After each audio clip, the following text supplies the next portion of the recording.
I'm live. See if that's a little brighter. Hi, guys. It's Alan. It's been a little while. It's been at least a week and a half to 2 weeks since I've done one. Got a haircut since then, I could tell.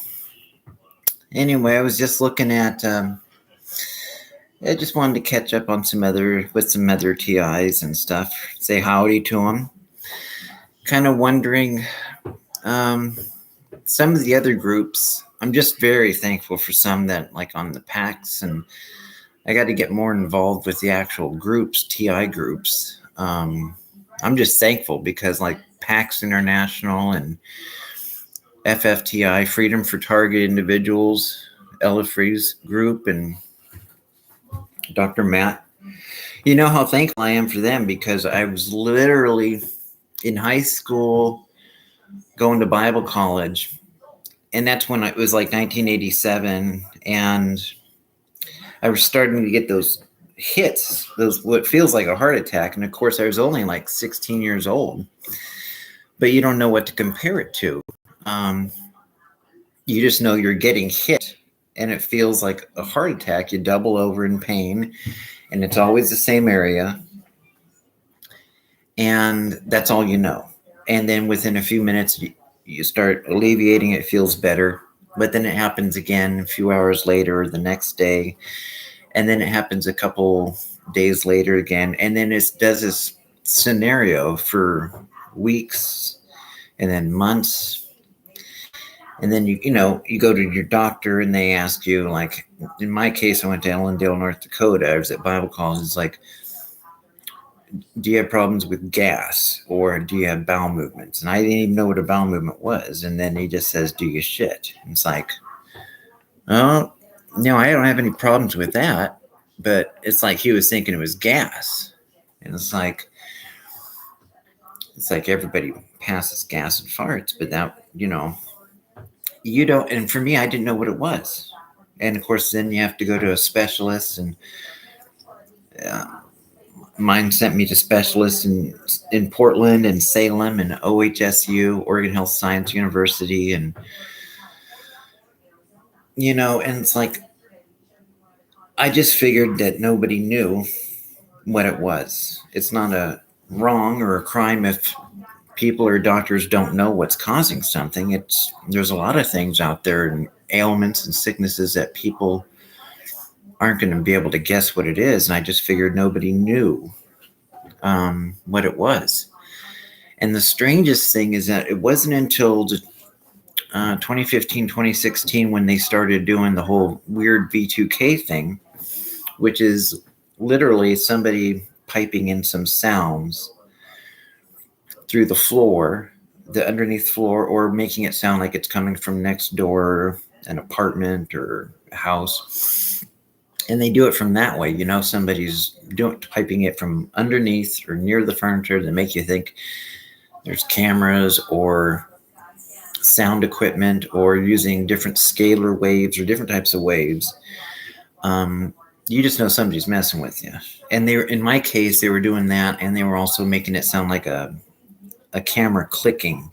Whenever I'd go outside in the backyard for a smoke, you could hear this click, like a shutter clicking, like a camera. And I didn't freak out. I just figured, well, if I don't have any enemies, I've never hurt anybody. So if they want to look at me, and I'm not going to waste my time trying to figure out what it is or who. I know I didn't do anything to piss anybody off. I was always very respectful of everybody, and call me boring, but I was raised that way. And to be, and I did have a sensitive conscience. I never knowingly or intentionally mistreated anybody.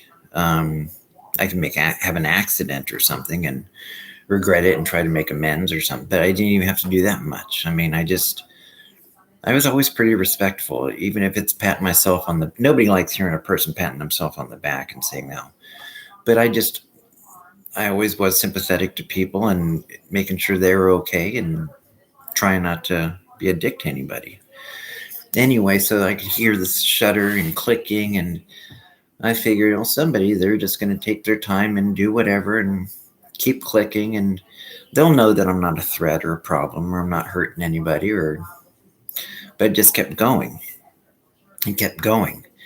And I didn't know what target individuals were. I didn't know what V2K was. I just knew I was hearing this weird sound of people talking to me and about me. And I knew that. And the two things that I had known was for 35 years in high school and Bible college and all throughout afterward, getting this sharp pain on my side, which now, because of V2K, it's like, oh, other people get that, this sharp pain, and that weird sound of voices. It's not just hearing voices, it's something called V2K, and these people are called targeted individuals, and there's a lot of them. Now, before this happened, if I heard people talking about that, like a lot of people are, think, oh, well, there's something psychosomatic going on, or, I'd listen, I'd be compassionate.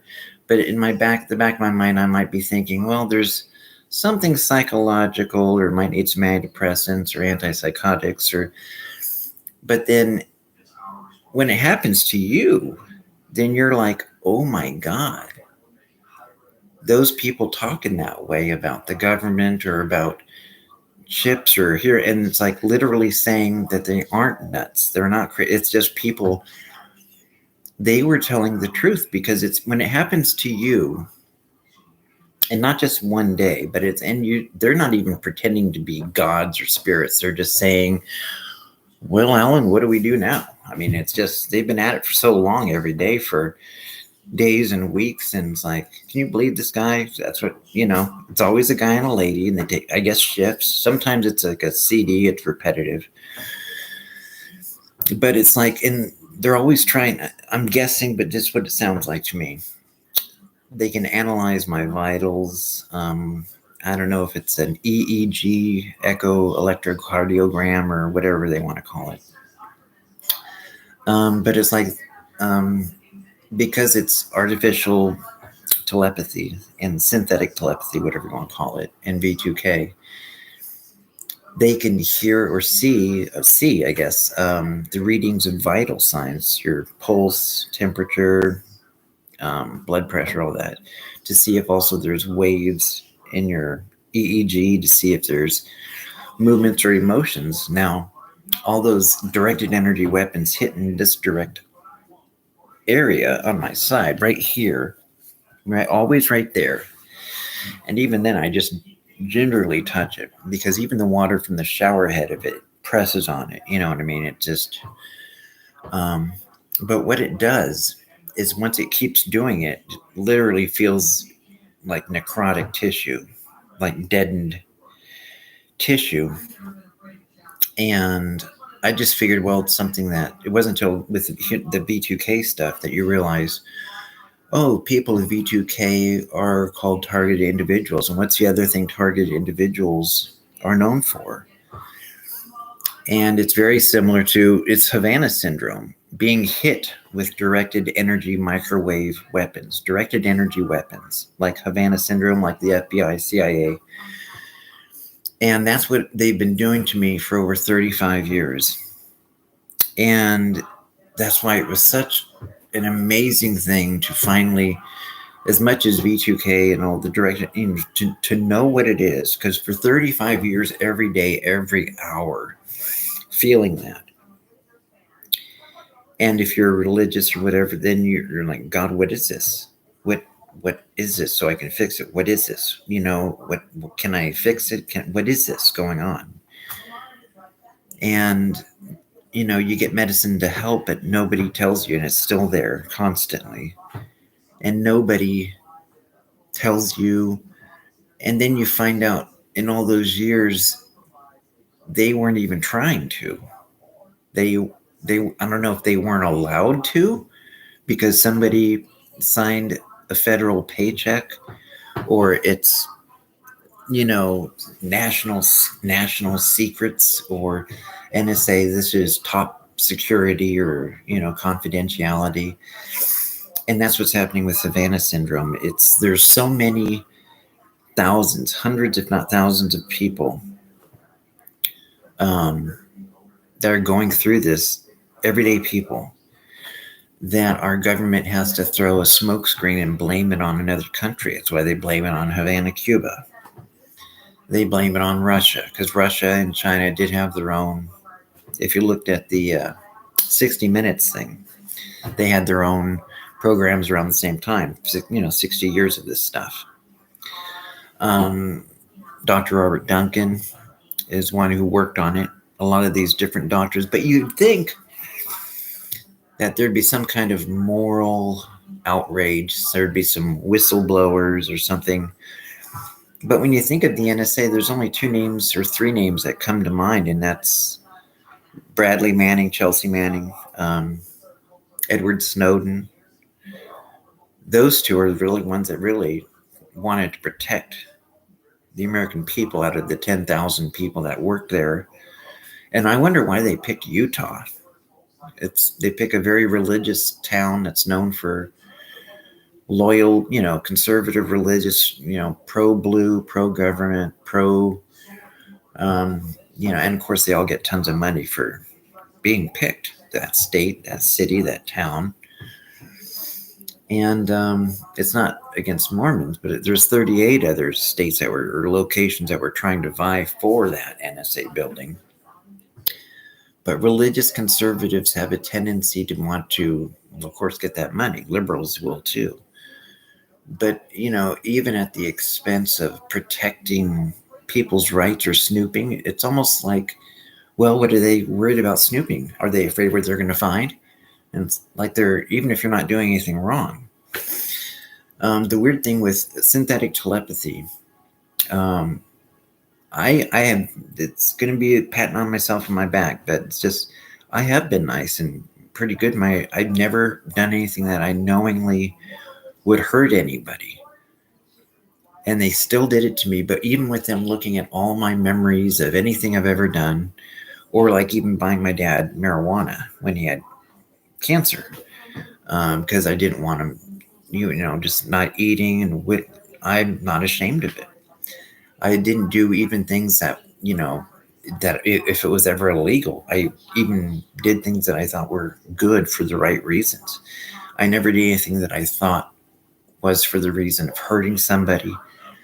And it's pat myself on I just never did. I didn't know there'd be a time where somebody would be snooping into my memories and looking into them and have it there for anybody to look at too and talk about. But I'm not ashamed. I mean, what are they going to do? Look at me looking at a Playboy, like Bible college or something, and it's like, what, being a teenager, the old lefty. I mean, I never did anything to hurt or that hurt anybody or intentionally or stole. So they do that to make people feel shitty guilt over the stupidest things. And even then, it's like people think, well, there's something, or I pissed off something. It's like, no, they did this to me. It means that they'll do this to anybody. Anybody for no reason. I didn't have any enemies. And it's like they will literally do this to anybody. Not the people that really you can see why they would do it. They would do it, it depends, because Robert Duncan said it was all across the board. Doesn't matter what group, what religion, what ethnic group. It's nuns, atheists, the whole bit. But Julie McKinney was like saying it was predominantly a right-wing religious groups that did it to, she didn't say it. She just said it's particular, and she didn't want to start a religious war, but I come from Dallas, which I thought they were wonderful people. And I was one of those conservative, Assembly of God, studying to be a minister, had conservative. I was studying to be that. And even though I became a little bit more liberal in some of my viewpoints, I still at heart was a religious, but my mind was more free thinking, and studying apologetics, how to defend this stuff, but still had a healthy appreciation for other free thinkers, Thomas Paine, Hitchens, Russell, old school stuff, but still have a heart. But then to find out that they did this to me, this drain the swamp town, and they went along with this of all the things, they're going to drain the town, drain the swamp from corruption, and going along with a torture to the point of suicide, hoping that the person offs himself so that they can get whatever money's left, or that person will die before they find out the rest of the program and realize just how shitty of people they are in that town. They can talk all the religion and ethics and this party, this president, or that candidate, or these people are wrong, they're bad, they're horrible people, and yet they're partaking of a torture to death for money, federal money program, and not telling anybody, not warning anybody, just going along with it, like a Nazi. And then finding out, oh, that guy really didn't do anything to hurt anybody. And now he even knows me. I even know the program's name, Target Individual V2K, and they're still going to try to sound like they're spiritual, holy. Tell me what religion, church, or politics they are. And the town where I'm from, I do know. And so I can run the hell the other way, because whatever they are, espouse. It's kind of like they look at me and they know that I know their dirty secrets, that for enough money, they will give up every ethic, every moral, every belief they consider sacred, and try to cover it up so that they can be part of their little club of insiders. But they know that I know now, and other TIs know that about the people in their town too.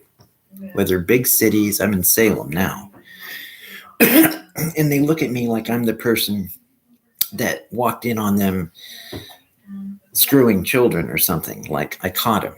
And now I know, because I know that they're going along with a torture and suicide program. And they're, doing all these little angry scenarios and street theater to see if I can get my emotions and anger worked up. But the thing is, they did all these dues direct into my side, my heart, for 30, 35 years, to where it's almost like necrotic. I can get some emotions and stuff, but they did it to me. But instead of giving me money or sending a doctor my way that'll help, or here's some medicine, no, they're trying to go with the old torture and death thing, rather than even trying to make it look like they're good. Like, hey, we recognize what we're doing is shitty and evil, not a mistake, not like they had a bad decision and woke up like a drunk driver and what am I doing? They've known what they've been doing for the last years. Then they know that I've known it. I even spray painted it in front of the city hall in Dallas. First time in my life I had to go to court and anything with police. But don't you think after 35 years of torture and them having a laugh about it, and then knowing that I know, and I even went to that rally in Portland, and for the first time in 35 years, found out what this side thing was and what's causing it, direct anger. And now they have V2K, that's what clenched it. It's like this shit in Havana syndrome, it's the same thing. It's microwave weapons. And they know that I know. And when you're a targeted individual and you have V2K and direct energy weapons just hitting you in different spots, you know it. You can have a well-meaning, sincere person who literally thinks it's psychosomatic or psychological, but literally for all these years, it's like I was listening to Look Out for Charlie, and he had a thing showing how the DSM, which is like the doctors and psychiatrists, it's like their Bible. They never had voices. He was doing a thing on the DSM in 1952, the first one, and there was anything about hearing voices in the DSM for psychiatrists. Nothing about hearing voices. There wasn't one until 1968 or something, the second, or I don't know which DSM it was. But they finally mentioned voices or auditory in regards to alcoholism, but that's it. So I don't know if voices and all that is a new thing, and we just assume because of TV and radio that it's always, we don't know. But to go from 52 to 1968, if that's true from Look Out for Charlie, then it kind of makes you wonder how much of history is real and how much we've been made to think is real. Hello, Herbert Brewer. After hearing the V2K, I realized the depths of their wickedness. They are sadistic people who derive pleasure from pain. They're not some calculating scientists. They enjoy this. Yeah, they do. It's, uh, you know, I remember as a kid, I remember as a kid taking a magnifying glass to an ant and doing that, and they're making sounds, squealing. And then you start realizing, oh, well, that's pain. And that's like what happens to me. I don't know if my dad did something to make me feel it too, but I recognize that in the same way I don't like pain. So I don't do it to other people. It's the do unto other principle. That's how we learn. It's the realization that that's how parents teach kids. And you're right, they're just sadistic. They know they get a paycheck for it. And I guess that's how the United States government is now. I mean, for all this talk about America being a Christian nation, and all the stuff they're doing with Ukraine and trying to help out is great.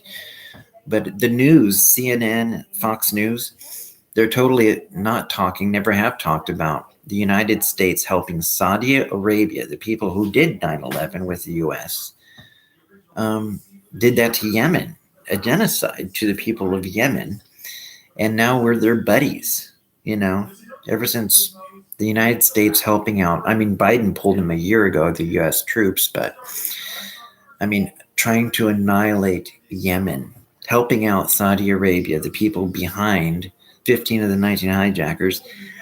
And no, there's no talking on the news about Yemen or what's being done to Yemen, or how, the U.S. military is destroying them, or what was done for 20 years in Iraq and Afghanistan.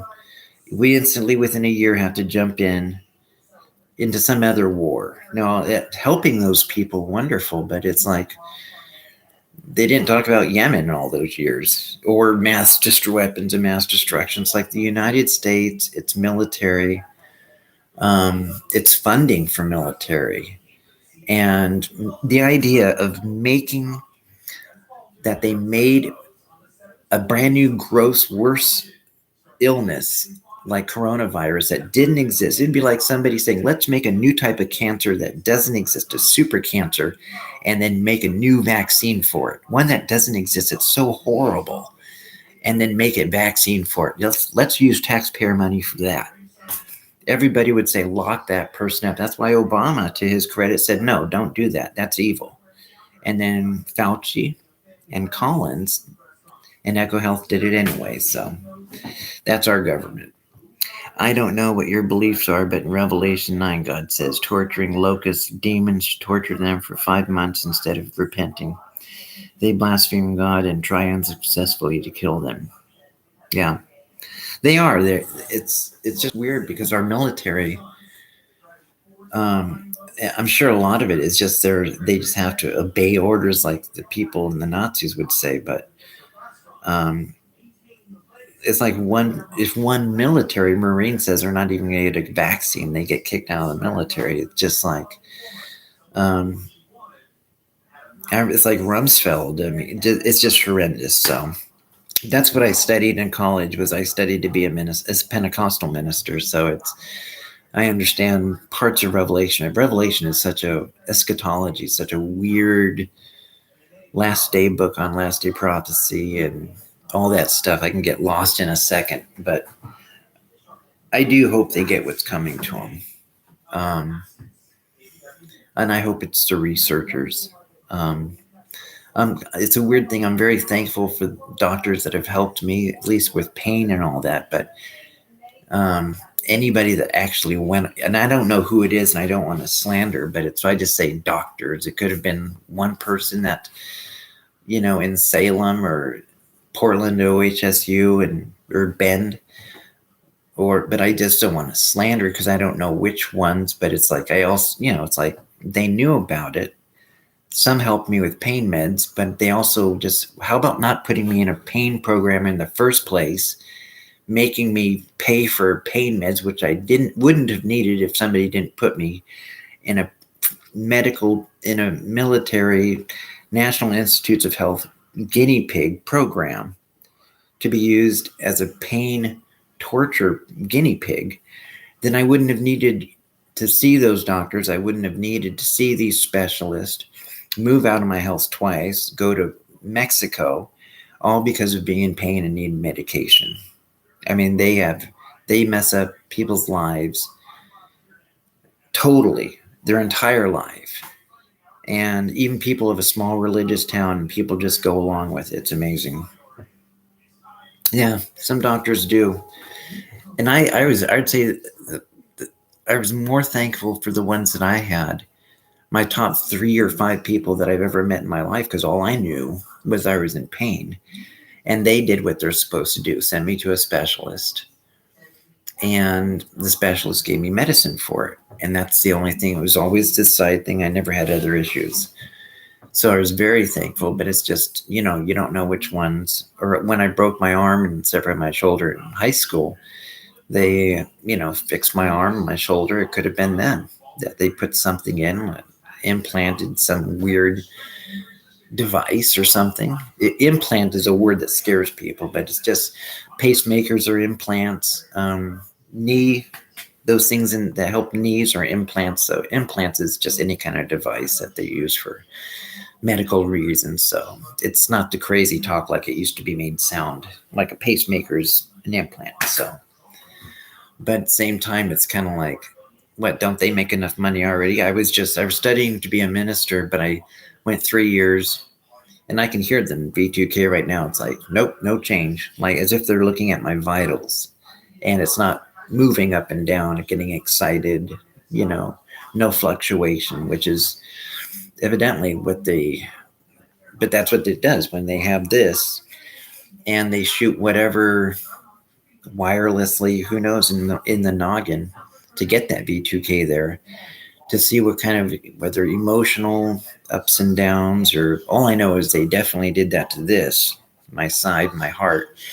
And it's to neutralize and to kill your emotions off, to deaden your emotions, to where you don't get a richness. I always thought when I was religious, it was because I was trying to, the whole religious of dying to myself, trying to be good, trying to pick up my cross. I actually did think that's what it was. I just thought, well, there's a lot of religious people that are just as sincere, if not, but why don't they have the side pain? Or it's like, questions and doubts and anxiety. Everybody has that. Why aren't they having it too? And it wasn't until V2K that I realized it has nothing to do with that. It has nothing to do with stress, or it's just directed energy weapons. And I could have been raised Mormon. I could have been raised Islamic or atheist, and I still would have had the same side pain. I just was raised with religious stuff, and I thought, well, I was, picking up my cross, trying to be holy, but the stress of doubt and anxiety caused it, and I was just wrong. I was sincere, but I was wrong. I got an implant in my right ethmoid. I've heard about people getting it up there, right there. Can see it on MRI. I've heard that you can. So that's what I was wondering. Doctors do not acknowledge, and that's what I was wondering, if doctors acknowledge it. I'm pretty sure they paid a doctor to put it in during a surgery. So, on my YouTube, I got to go because my mom's going to be here any minute, and I got to put the dinner in the microwave. Made her steak for Mother's Day a couple days ago, but I bought it last night. So anyway, if you look on my YouTube, I've got the White House bioethics thing on my YouTube, and on playlist. And people have a lot of MRI stuff like that. They talk about it. Richard Kane had an X-ray, and it showed the implants. So look, Richard Kane on Flow of Wisdom, and it actually shows the actual X-ray with the implant in it. So, all right, my friend Herbert, I got to go. I'm going to put some dinner for my mom in. So I'll be in a couple days and do another one. So maybe I'll see you then, okay? Good chatting with you, my friend. Yes, I hope so too, Herbert. I'll talk to you if I see you in a day or two, okay? All right. Take care, my friend.